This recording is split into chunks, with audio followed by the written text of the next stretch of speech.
بسم اللہ الرحمن الرحیم۔ تو سامعین گرامی قدر، جیسا کہ ہم اس موضوع کے اندر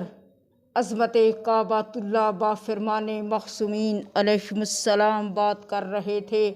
تو اسی چیز کو لے کر آگے بڑھتے ہیں کہ جب یہ دو سوال پیدا ہوئے کہ آیا کعبۃ اللہ موجود ہونے، اس کی بنیادیں بلند ہو جانے، پھر کعبہ تعمیر ہو جانے کے باوجود ابھی تک پھر سجدہ گاہ کیوں نہ بنایا گیا اور مسلمانوں کا قبلہ اول بیت المقدس کو قرار کیوں نہ دیا گیا، اور دوسرا یہ کہ مریم جو کہ بتول بھی تھیں اور اپنے وقت کی بتول اول تھیں،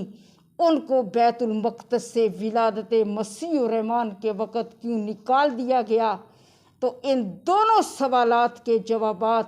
سامعین گرامی قدر اس وقت پورے دنیا عالم کو مل گئے جب 60 ہجری کو قیام مکہ کے دوران میرے بادشاہ حسین ابن علی صلوات اللہ تعالی علیہ نے حج کو عمرے میں بدلنے اور مکہ سے چلے جانے کا ارادہ فرمایا اور اپنے علمدار سخی عباس کو اپنے پاس بلایا اور فرمایا، اے میرے عباس، ذرا میرے حج کو عمرے میں بدل دیں اور مکہ چھوڑ کر چلے جانے کے مقاصد اور اسباب کو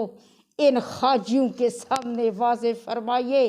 اور آپ سقف بیت اللہ پر تشریف لے جائیے اور وہاں پر میرے حکم سے ایک خطبہ ارشاد فرمائیے۔ تو سامعین گرامی، سرکار عباس حکم آقا کو پا کر سقف بیت اللہ پر تشریف لائے اور آپ نے ایک خطبہ ارشاد فرمایا، اور خود سخی حسین صحن کعبہ کے اندر مالک کعبہ بن کر کرسی امامت پر تشریف فرما ہوئے۔ اب سرکار عباس جو سقف بیت اللہ پر کھڑے ہیں وہ ارشاد فرماتے ہیں، بسم اللہ الرحمن الرحیم، شروع اس اللہ کے نام سے جو بہت ہی مہربان اور نہایت رحم فرمانے والا ہے۔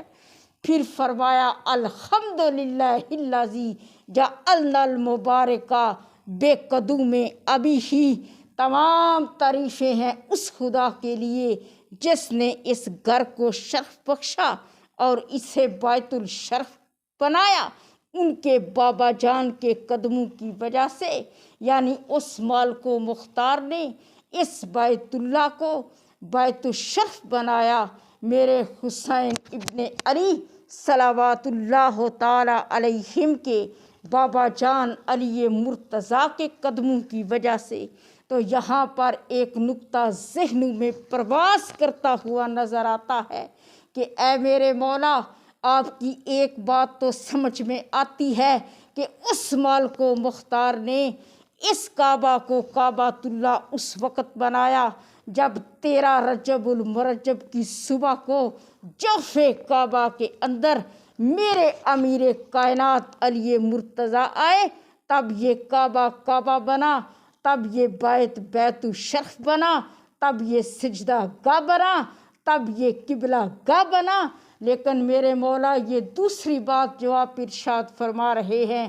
کہ اس گھر کو بیت الشرف بنایا گیا ان کے بابا کے قدموں کی وجہ سے، بادشاہ حسین ابن علی علیہ السلام کے بابا جان کے قدموں کی وجہ سے، تو میرے مولا آپ یہ بھی تو فرما سکتے ہیں کہ اس مالک و مختار نے اس گھر کو شرف بخشا مجھ عباس ابن علی کے بابا جان کے قدموں کی وجہ سے۔ تو آواز سیدنا عباس آئی، سنو لوگو، میں یہاں سقف بیت اللہ پر فقط حسین ابن علی پڑھنے آیا ہوں، اور یاد رکھو جہاں پر حسین آ جائیں وہاں پھر کسی اور کے آنے کی گنجائش نہیں رہتی، چاہے وہ پھر عباس ابن علی ہی کیوں نہ ہو۔ پھر سرکار عباس نے بیت اللہ کی طرف اشارہ کرتے ہوئے فرمایا، بالامسی بالبیتی ذو قبلتین، لوگو سنو، یہ گھر تھا، اسے قبلہ گاہ ہم نے بنایا، گو یہ مکان تھا، اسے عبادت گاہ ہم نے بنایا، یعنی یہ رہائش گاہ تھی، اسے سجدہ گاہ ہم نے بنایا۔ تو سامعین سمجھ میں آ گیا کہ جب کعبۃ اللہ ہونے کے باوجود اتنی دیر سجدہ گاہ نہ بن سکا اور کسی کا انتظار ہی کرتا رہا، پھر مریم کو بھی وہاں نہ رہنے دیا گیا، کسی اور کو بھی اس کے آنے سے پہلے وہاں ٹھہرنے نہ دیا گیا، تو یہ بات سمجھ میں آتی ہے کہ جس کے لیے وہ بنایا گیا تھا اس نے آنا تھا تو یہ سجدہ گاہ بننی تھی، اس نے آنا تھا تو یہ قبلہ گاہ بننی تھی، اس نے آنا تھا تو یہ عبادت گاہ بننی تھی، لہٰذا بیت اللہ بھی کسی کا منتظر رہا۔ تو سامعین گرامی، پھر سرکار عباس نے نیچے کھڑے حاجیوں کی جانب اشارہ کرتے ہوئے فرمایا، ایھا الکافر والفاجر، ایھا الکافر والفاجر، ایھا الکافر والفاجر، اے کافرو اے فاجرو اے کافرو اے فاجرو اے کافرو اے فاجرو۔ تو یہاں بھی پھر ایک نقطہ اٹھ کھڑا ہوا کہ اے سخی عباس، یہ تو حاجی بنے کھڑے ہیں، انہوں نے اپنے سر منڈوائے ہوئے ہیں، انہوں نے ہاتھوں میں لمبی لمبی تسبیحاں پکڑی ہوئی ہیں، یہ اللہم لبیک لبیک کی صدائیں بلند کیے ہوئے ہیں، اور میرے مالک یہ حاجیوں کا لباس زیب تن کیے ہوئے ہیں، اور آپ انہیں فرما رہے ہیں اے کافرو اے فاجرو اے کافرو اے فاجرو اے کافرو اے فاجرو۔ ہم مسکین پوچھ سکتے ہیں وجہ کیا ہے؟ تو سرکار عباس کی آواز آئی، سنو لوگو، یہ لوگ جو تمہیں طواف کرتے نظر آ رہے ہیں، یہ جس کعبہ کے گرد گھوم رہے ہیں اس کعبہ کی حقیقت کو نہیں جانتے، یہی وجہ ہے کہ یہ حاجی کہلانے کی بجائے کافر و فاجر کہلانے کے زیادہ مستحق ہے۔ تو سامعین گرامی، پھر سرکار عباس علیہ الصلوۃ والسلام فرماتے ہیں، کیا تم یہ سمجھتے ہو کہ تم نے حسین مولا سے کعبۃ اللہ چھڑوا دیا؟ اگر میں حکم دوں تو یہ کعبۃ اللہ خود چل کے میرے بادشاہ کے قدموں میں آ جائے۔ سامعین، ادھر سرکار عباس کا یہ فرمانا تھا، ادھر دیوار کعبہ میں جنبش آنا شروع ہوئی، یہ دیکھ کر سامنے سے بادشاہ حسین تشریف لائے، دیوار کعبہ پر ہاتھ رکھ کر فرمایا، سکتا ایھا الجدار، اے دیوار کعبہ تو قرار پکڑ، تو ٹھہر جا، تو رک جا، تجھے بچانے کے لیے تو میں کربلا جا رہا ہوں۔ پھر آپ نے اوپر دیکھ کر فرمایا،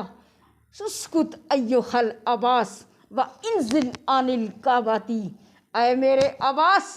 آپ خاموشی اختیار فرمائیے اور بیت اللہ سے نیچے تشریف لے آئیے۔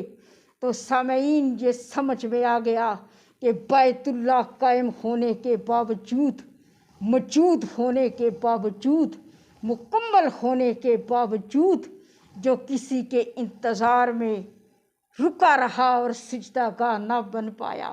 اور پھر سوائے اس کے جس کا یہ منتظر تھا کسی اور کو وہاں ٹھہرنے بھی نہ دیا گیا،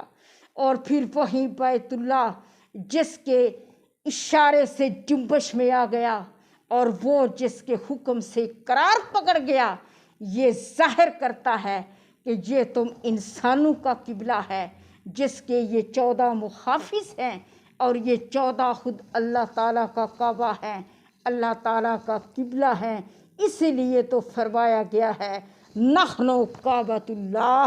ہم ہیں اللہ تعالیٰ کا کعبہ، ہم ہیں اللہ تعالیٰ کا قبلہ۔ صلوات۔